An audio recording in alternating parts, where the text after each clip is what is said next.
ready to get back into our Father's Word here at the chapel. We're going to pick it up today, Judges chapter 18, verse 21. We invite you to get your Bible and join us if you care to. We're getting ready to have an old-fashioned Bible study here at the chapel.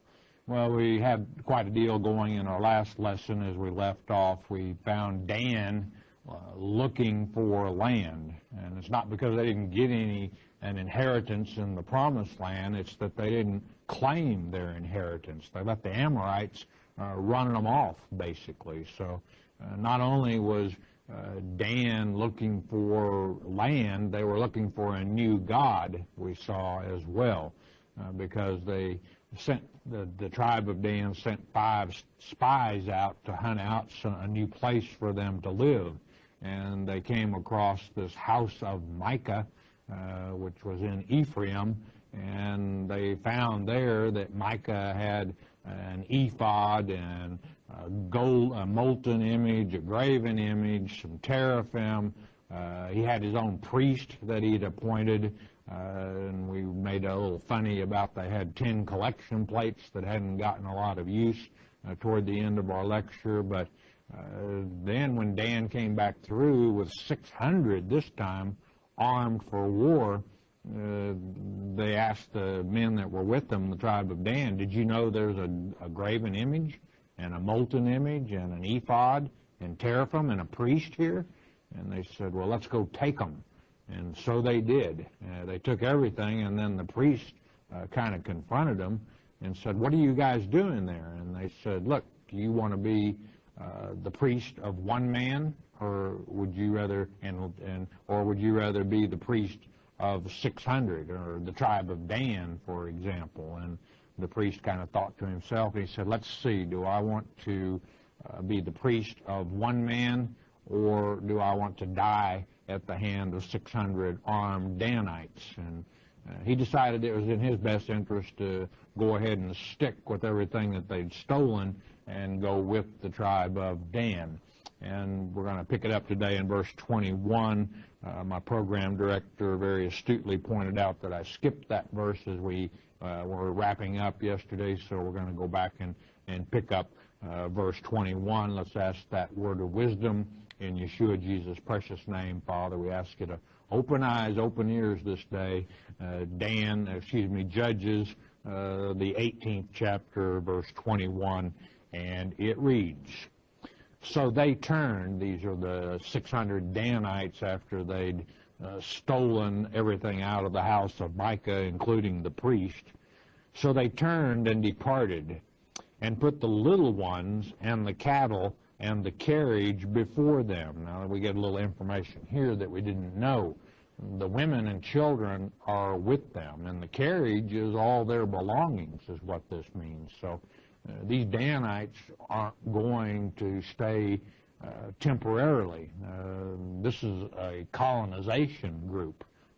They've got everything with them, their wives, their children, everything, all their belongings. But they're putting, in case Micah and his neighbors, which were mentioned in the last verse before this, those who might be interested in being loyal to Micah and helping him try and avenge what the Danites did, they're going to put the women and children in the front because they're going to be moving kind of slowly because of the fact that they've got the women, children, and all their belongings, no doubt their flocks and their herds as well. And if Micah approaches them, it will be from the rear as he's catching them as they're trying to leave. And that's exactly what happens, verse 22. And when they were a good way from the house of Micah, the men that were in the houses near to Micah's house, here we have his neighbors, were gathered together and overtook the children of Dan. They caught up with them. So we got trouble brewing, verse 23.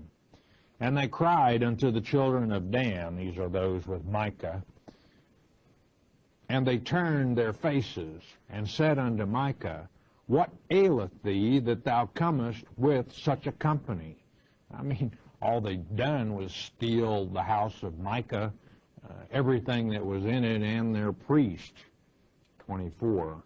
And he, this being Micah, said, Ye have taken away my gods, small g, which I made, and the priest, which I also made, I'll add, and ye are gone away. And what have I more? Question.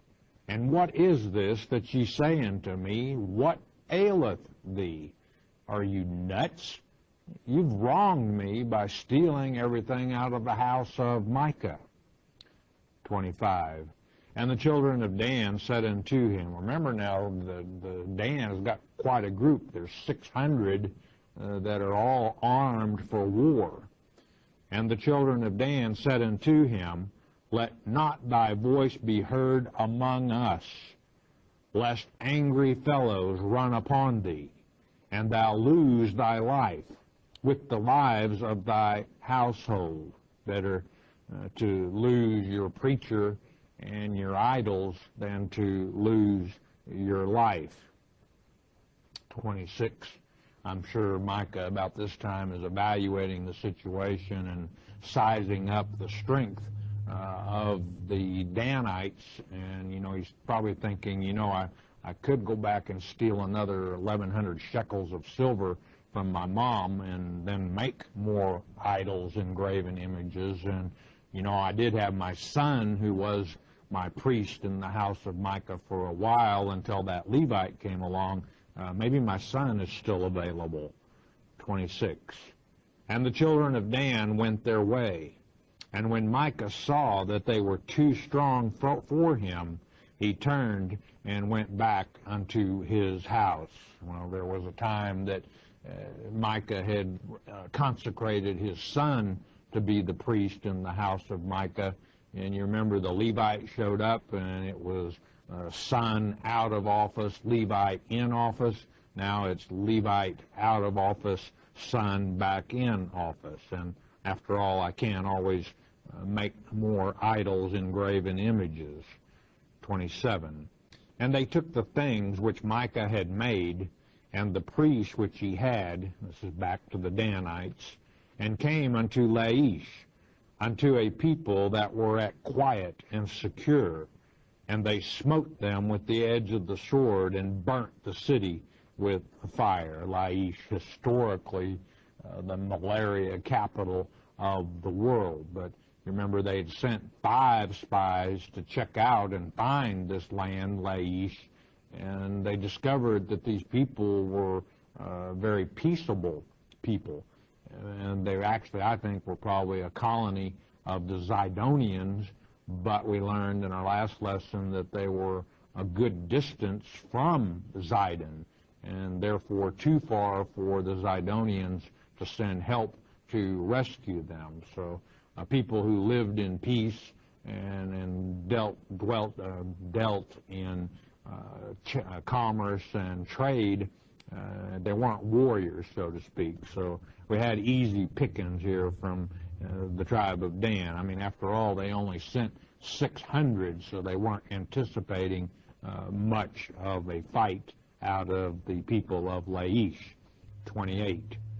And there was no deliverer, in other words, for the people of Laish, because it was far from Zidon, and they had no business with any man. They were kind of isolated out there on their own. And it was in the valley that lieth by Beth Rehob, and they built a city and dwelt therein, stole the house of Micah idols, stole the house of Micah priest, killed the people of Laish and stole their land from them. Do you think God is real happy with the tribe of Dan at this point in time? The answer to that is no. And it would be this idol worship that would cost Dan and Ephraim their place in the listing of the 12 tribes of Israel as they're written in Revelation chapter 7. Now, during the millennial period, at the end of Ezekiel, they're reinstituted as tribes, but there in Revelation chapter 7, the tribes of Levi and Joseph are substituted for Ephraim and Dan. Again, the reason they're left out because of this idolatry. 29. And they called the name of the city Dan, after the name of Dan their father, the son of Jacob, the patriarch of the tribe of Dan, their ancestor, who was born unto Israel, same as Jacob. God changed Jacob's name to Israel. Howbeit the name of the city was Laish at the first. Now, Dan would be one of the locations after the nation split into the 10 tribes of Israel to the north, and Judah, after the nation split, the 10 tribes to the north had their first king, Jeroboam. And you may recall from our studies in Kings and also Chronicles that Jeroboam, his claim to fame was that he made 2 golden calves, and he put one in Dan, this location we're studying here. Obviously, they were very receptive to idolatry. They'd had an early start at it, as we see here, and also one of the golden calves in Bethel, and said, you don't have to go down to Jerusalem to worship Yahweh. Here he is right here in the form of these golden calves. In fact, I made 2 of them for you so you wouldn't have to travel very far to worship him. Jeroboam was also good about appointing his own priests. The only problem was they weren't appointed by God nor gifted of God. Verse 30, and the children of Dan set up the graven image, the one they had stolen from the house of Micah. And Jonathan, the son of Gershom, the son of Manasseh, he and his sons were priests to the tribe of Dan until the day of the captivity of the land. Now, some scholars try to say the captivity of the land refers to the captivity to the Assyrian. The captivity to the Assyrian, though, was centuries after this particular time this history is being written. I think the captivity that this is referring to refers to when the Philistines took the Ark of the Covenant in the time of Samuel. Remember, we backed up in time here. We're back around 1400 BC. Now, if you have a companion Bible, you have a note on this word Manasseh here. And it's interesting that this Manasseh is one of only 4 words in the entire Bible that the letter, one of the letters in the word, now I'm not talking in English, I'm talking about in Hebrew, is a suspended letter. It's also called, known as a hanging letter by some. But in other words, you would have on one line the letters of this word Manasseh in the Hebrew language, but the Hebrew letter Nun, which is roughly equivalent to our letter N, as in Nancy, is raised up off of the line. In other words, it's suspended above, and this is done so the original writers, it's known that the word has been changed from the original manuscripts. And if you remove the letter N from this word that is translated Manasseh here, it is Moses. And it's believed that some of the translators protecting the name of Moses, because Moses certainly had a son named Gershom who would have been about this age, and then Jonathan would have been Moses' grandson. That certainly would have fit with the time of the age of Moses when they went into the promised land to the time that we are here. So important, not really, but interesting if nothing else. Verse 31. And they set them up Micah's graven image, which he made, all the time that the house of God was in Shiloh. And Shiloh means peace or rest, and that's indeed where the Mosaic tabernacle was for many, many years, in Shiloh. However, there would not be any peace or rest in Israel while this idolatry is going on. And that's the reason that God brought enemies against Israel to oppress them, because they just would not do things His way. and you don't do things His way, expect cursings. But then they'd cry out, and God would raise up a judge to deliver them over and over again. We saw it through this book.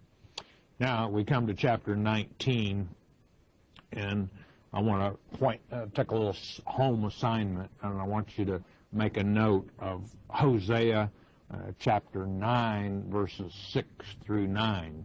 And what you'll find there is prophecy of what it's going to be like just before Jesus Christ returns as King of Kings and Lord of Lords at the second advent.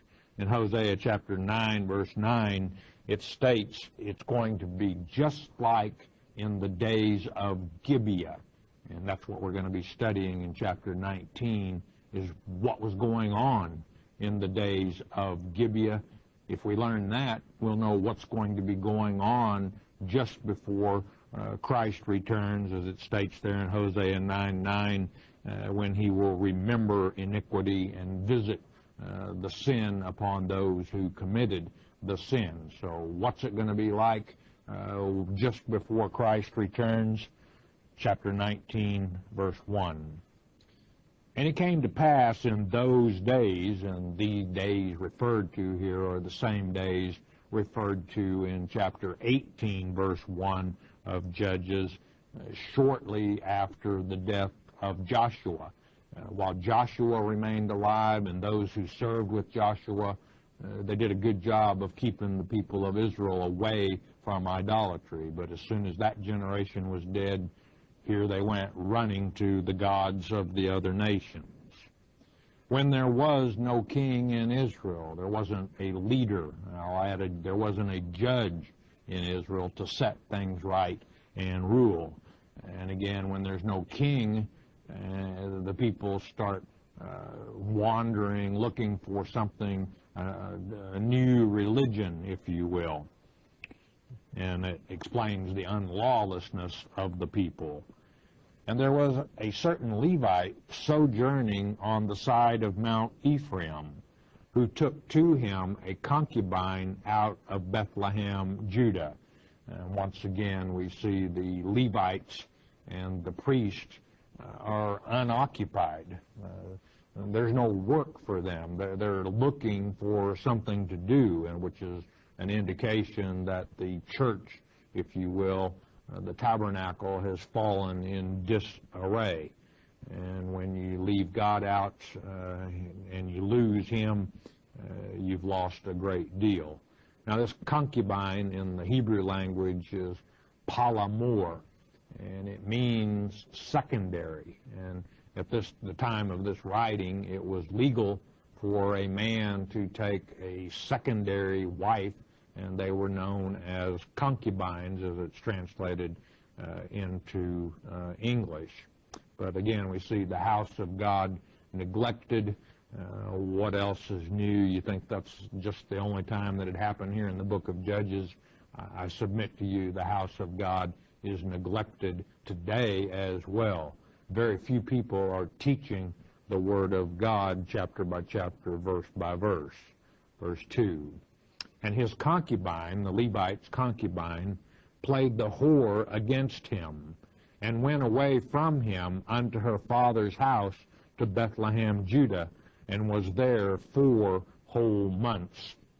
Now, some commentators, scholars think that she actually was unfaithful to him, and therefore went back to her father in Bethlehem, Judah. If you have the opportunity or the means to check out this word whore in the Septuagint, you would find that it says that this woman left him not a whore. In other words, she just got homesick and went home to her father.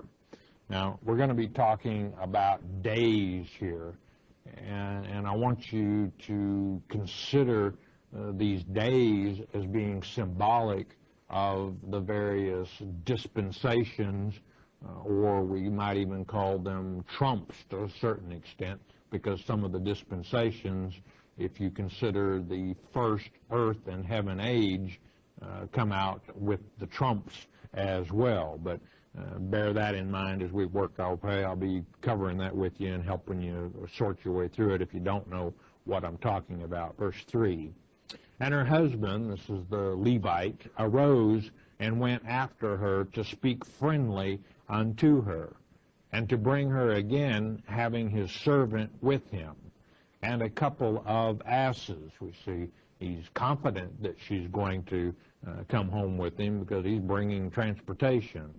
And she brought him into her father's house. And when the father of the damsel saw him, he rejoiced to meet him. Now, this talk friendly to her. In other words, in the Hebrew, this means to speak affectionately to her heart. In other words, he's going back to court her and try and win her heart back again. And obviously her father in Bethlehem, Judah, wanted the marriage to be reconciled because he rejoiced to see the Levite.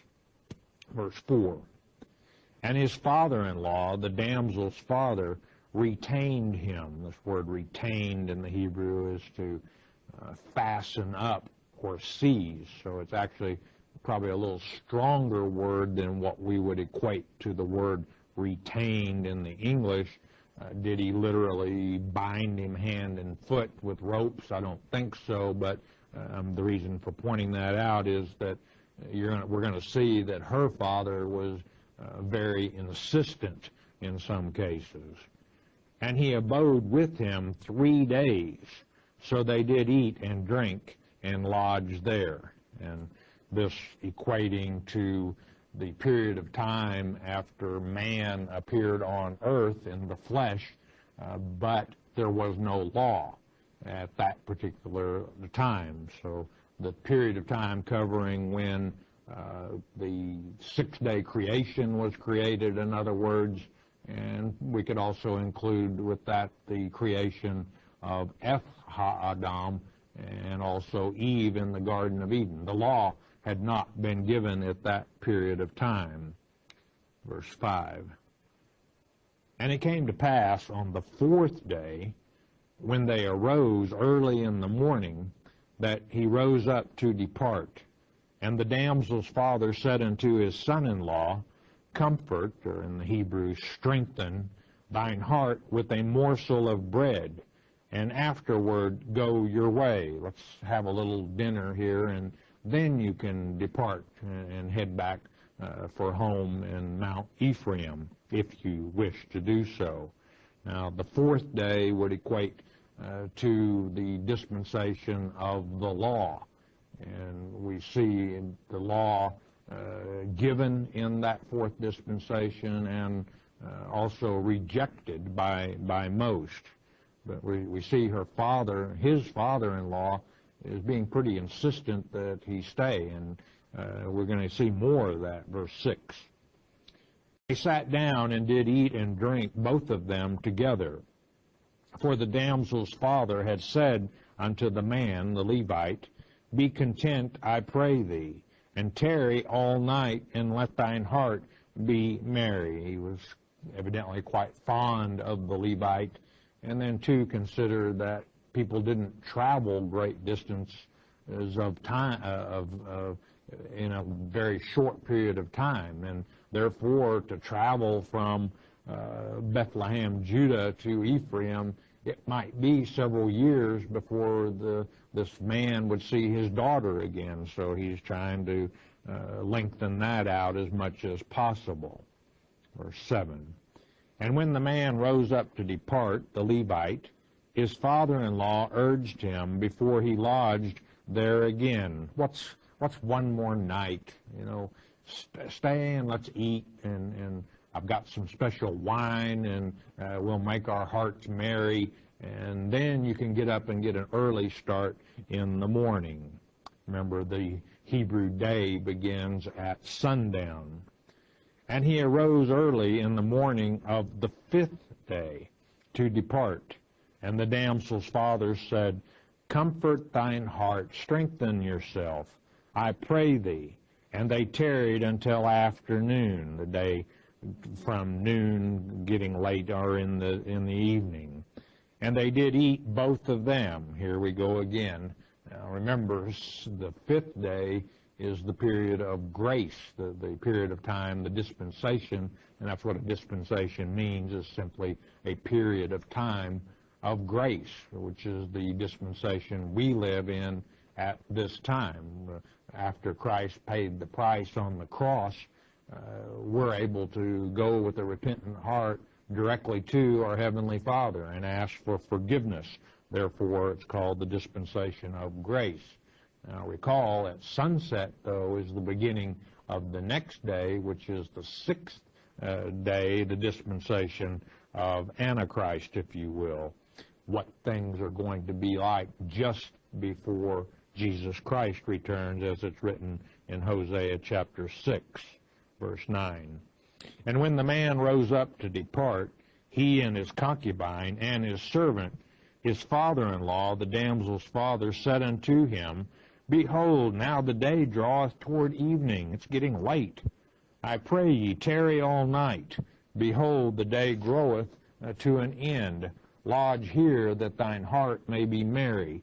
And tomorrow get you early on your way, that thou mayest go home. Wait until the morning, and then you can get an early start. The Levite isn't going to go for it this time. But the man, the Levite, would not tarry that night, but he rose up and departed, and came over against Jebus, which is Jerusalem. And there were with him 2 asses saddled, his concubine, and also was with him. So here he's approaching Jebus, which is, at this time, is not Jerusalem. Jebus was occupied by Jebusites, which were a tribe of Canaan. And it was Jebus up until the time of David, which is about 450 years after the period of time that we're at now. So what we have is Canaanites living in Jebus at this time. Verse 11. And when they were by Jebus, the day was far spent. And the servant said unto his master, Come, I pray thee, and let us turn in into the city of the Jebusites, and lodge in it. His servant knew that it was dangerous to be out on the road at night. And his master, this is the Levite, said unto him, We will not turn aside hither into the city of a stranger, foreigners, Canaanites, Jebusites, that is not of the children of Israel. We will pass over to Gibeah. Gibeah should be a safe haven, a safe place to stop for the night, because it was allotted to the tribe of Benjamin. So we're talking about this town Gibeah, occupied by Israelites, our own people. Verse 14. And they passed on and went their way, and the sun went down upon them. The sixth dispensation begins. What is it going to be like just before Christ returns? The sun went down upon them when they were by Gibeah, which belongeth to Benjamin. Verse 15. And they turned aside thither to go in and to lodge in Gibeah. And when he went in, he sat him down in a street, probably like the word in the New Testament where the 2 witnesses are slain rather than the street.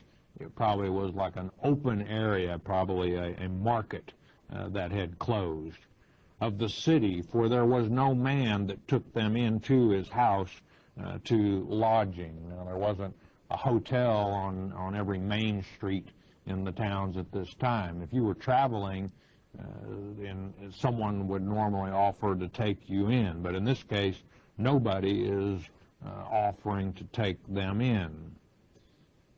And behold, there came an old man from his work out of the field at evening. In other words, he was a farmer, which was also of Mount Ephraim. He wasn't a Benjamite. Remember where the Levite was sojourning. He was sojourning in Ephraim. And he sojourned in Gibeah, among the Benjamites, but the men of the place were Benjamites, not his home. Verse 17. And when he had lifted up his eyes, he saw a wayfaring, this being a traveler, in other words, the Levite and those with him, man in the street of the city. And the old man said, Whither goest thou, and whence comest thou? Where are you from, and where are you going? What are you doing here, sitting here in this open area? And he said unto him, We are passing from Bethlehem, Judah, toward the side of Mount Ephraim. From thence am I, and I went to Bethlehem, Judah, but now I am now going to the house of the Lord, and there is no man that receiveth me to house. Now, if he is going to the sanctuary, which was located at Shiloh at this time, he's going in the wrong direction. Maybe the house of Micah had become so well known in Ephraim that that's what he's talking about. I don't know. Verse 19. Yet there is both straw and provender for our asses, the Levite continues. And there is bread and wine also for me, and for thy handmaid, and for the young man which is with thy servants. There is no want of anything. We have everything that we need, and all we need is a roof over our head. We have everything that we need to take care of ourselves. In other words, we won't be much trouble to you at all if you could but take us in. Verse 20. And the old man said, Peace be with thee, or welcome, in other words. Howsoever, let all thy wants lie upon me, only lodge not in the street. In other words, let me provide for your needs, including for your animals. And you save all that, you may need it at a later time. And note the old man, though, is very aware that it's dangerous out there on the streets of Gibeah. And at all costs, he does not want them staying there. One more verse and we'll stop for the day. 21. So he brought him into his house and gave provender unto the asses, and they washed their feet and did eat and drink. A very generous host, but again, he knows what goes out on the streets, what happens on the streets in Gibeah. You're not going to believe what happens when we come back in our next lecture. Just in the days of Gibeah, that's how it's going to be before Christ returns. Things get worse before they get better. Got a short message. We'll ask you to listen a moment, won't you please?